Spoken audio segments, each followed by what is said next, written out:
when buying a bike, find you one that's whatever, but if you're going to build it into something special, you got to find somebody that's got parts and you can trust to send money.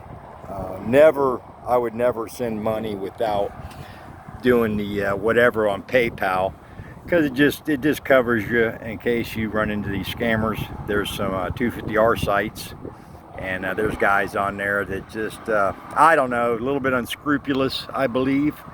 But it's nice to find someone like I did that's completely trustworthy.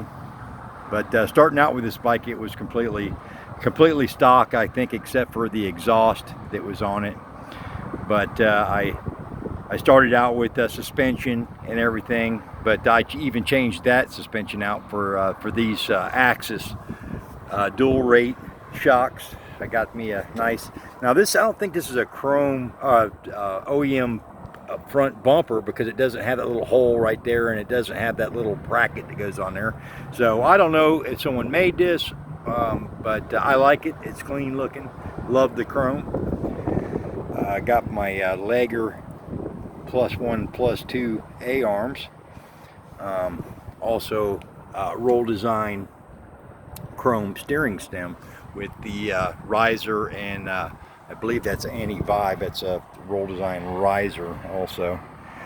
But then I think this is a 450 TXR 450 reservoir.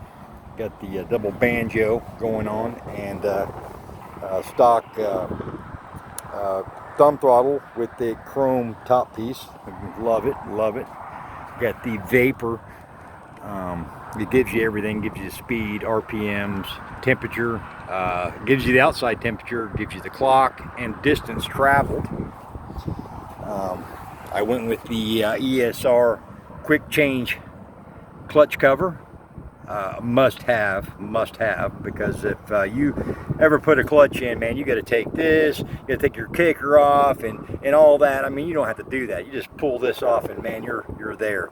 And if you, I mean, there's guys on them one sites. They just want too much money for their stuff. If you want some performance parts, go straight to the man. Go to ESR. You cut the middleman out, and he gives you good stuff, and it's coming right straight from their forges or whatever, because they make the stuff. Got this awesome rear brake resi. Goes right into your thing here, so you get to take all that other, them plastic OEM brake reservoirs. They get, I don't know, I don't like them. They just leak or swell up, and they just don't look nice. But that doggone sure does. And these are 88 fenders. This is an 86 bike, but I went with these. I got these radiator shrouds off of a roller that I had bought.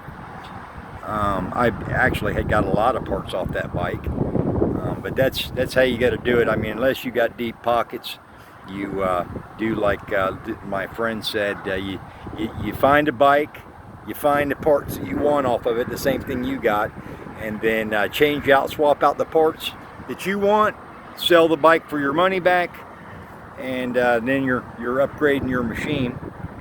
I went with the 3-row radiator.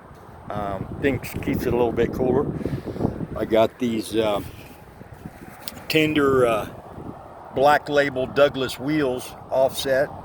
I got these before I got the extended A-arms, and it gave me a little bit more stance. Now I think I got it a little bit so wide now that I can't really get it between my wheel wells on my truck. I got these Nerf bars. I don't recall what the brand name of them were.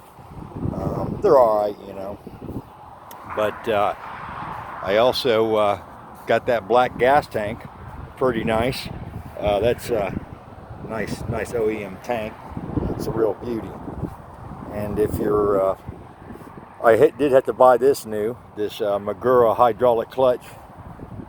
Pretty nice setup. I went with a lot of ESR, covers, brake pedal, shifter, kicker.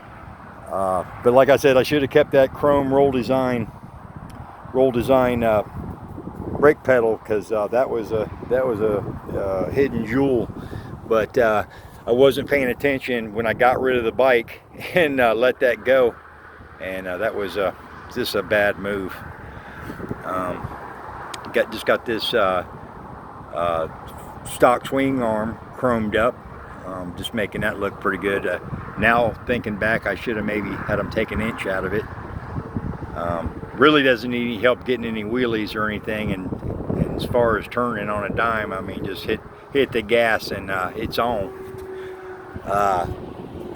Did a lot of polishing on a lot of my aluminum.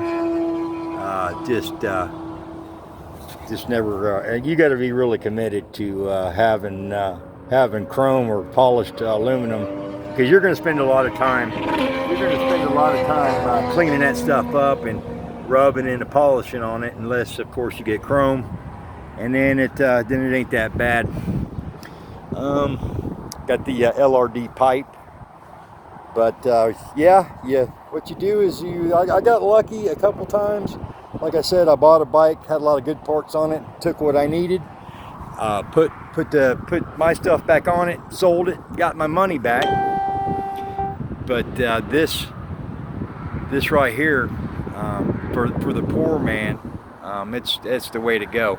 I also had bought a couple of bikes, 85 250R and an 86 250R three-wheeler, and I wanted to keep the 86 because it was just super nice. I had a guy come over look at the 85. When he saw the 86, then he stopped wanting the 85.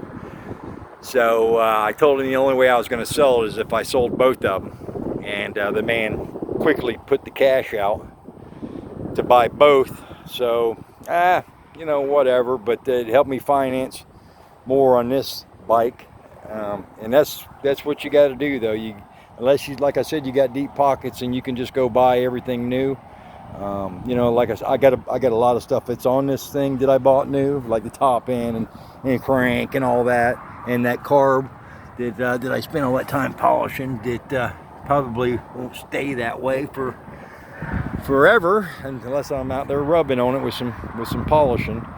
But you gotta buy low and sell high, and take that money and turn it around and buy you some more stuff for your bike, and then eventually you get to a place where everyone's like, man, that's a nice bike, and this and that. And you've really got a lot of money into it, but not a lot of money, if you know what I mean. Like I said, just keep plugging at it.